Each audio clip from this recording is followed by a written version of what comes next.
ಶಿವನ ಸಮುದ್ರದ ಬಳಿ 4 ದಿನಗಳಿಂದ 20 ಅಡಿ ಆಳದ ಕೆನಾಲ್ನಲ್ಲಿ ಸಿಲುಕಿಕೊಂಡಿದ್ದ ಕಾಡಾನೆ ಕೊನೆಗೂ ರೋಚಕವಾಗಿ ರಕ್ಷಿಸಲ್ಪಟ್ಟಿದೆ. ನೀರಿನಲ್ಲಿ ಹತಾಶೆಯಾಗಿದ್ದ ಆನೆಯನ್ನ ಅರವಳಿಕೆ ಮತ್ತು ನೀಡಿ ಹೈಡ್ರಾಲಿಕ್ ಕ್ರೇನ್ ಸಹಾಯದಿಂದ ಮೇಲಕ್ಕೆ ಎತ್ತಿ ಸುರಕ್ಷಿತ ಸ್ಥಳಕ್ಕೆ ಕೊಂಡೊಯ್ಯಲಾಗಿದೆ. ಆನೆಗೆ ಈಗ ಪ್ರಾಥಮಿಕ ಚಿಕಿತ್ಸೆ ನೀಡಲಾಗುತ್ತಿದ್ದು ಶೀಘ್ರದಲ್ಲೇ ಪ್ರಜ್ಞೆ ಬರಲಿದೆ ಎಂದು ಅಧಿಕಾರಿಗಳು ತಿಳಿಸಿದ್ದಾರೆ.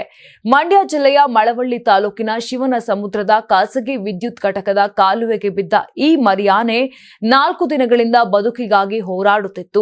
ಅರವಳಿಕೆ ಮತ್ತು ಪರಿಣಾಮಕಾರಿಯಾಗದ ಕಾರಣ ಮತ್ತೊಂದು ಡೋಸ್ ನೀಡಲಾಯಿತು.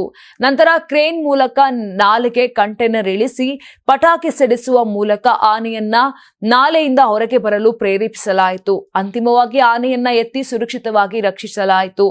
ರಕ್ಷಣಾ ಕಾರ್ಯಾಚರಣೆಯಲ್ಲಿ ಅರಣ್ಯ ಇಲಾಖೆ, ಪಶು ವೈದ್ಯರು ಹಾಗೂ ಸ್ಥಳೀಯರು ಬೃಹತ್ ಪಾತ್ರ ವಹಿಸಿದ್ದಾರೆ. ಡಿಸಿಎಫ್ಗಳು ರಘು, ಪ್ರಭು ಹಾಗೂ ತಹಸೀಲ್ದಾರ್ ಲೋಕೇಶ್ ಸೇರಿದಂತೆ ಹಲವರು ಸ್ಥಳದಲ್ಲೇ ಇದ್ದು ಮೇಲ್ವಿಚಾರಣೆ ನಡೆಸಿದ್ರು. ಚಿಕಿತ್ಸೆ ಬಳಿಕ ಆನೆಯನ್ನ ಮತ್ತೆ ಸಮೀಪದ ಕಾಡಿಗೆ ಬಿಡಲಾಗುವ ಸಾಧ್ಯತೆ ಇದ್ದು ಈ ಕಾರ್ಯಾಚರಣೆಯನ್ನ ಅಧಿಕಾರಿಗಳು ಅಪಾಯವಿಲ್ಲದೆ ಯಶಸ್ವಿಯಾಗಿದೆ ಎಂದು ಘೋಷಣೆ ಮಾಡಿದ್ದಾರೆ. ನೀವು ಸಣ್ಣ ಆಗ್ಬೇಕಲ್ವಾ? ಅದು ಒಂದು ಉತ್ತಮ ಆಹಾರದಿಂದ ಸಣ್ಣ ಆಗ್ಬೇಕಲ್ವಾ? ಪ್ರತಿದಿನ ನಮ್ಮ ಜೀನಿ ಸ್ಲಿಮ್ ನ ಯೂಸ್ ಮಾಡಿ ಯಾವುದೇ ಸೈಡ್ ಎಫೆಕ್ಟ್ ಇಲ್ದಂಗೆ ನೀವು ಸಣ್ಣ ಆಗ್ತೀರಾ.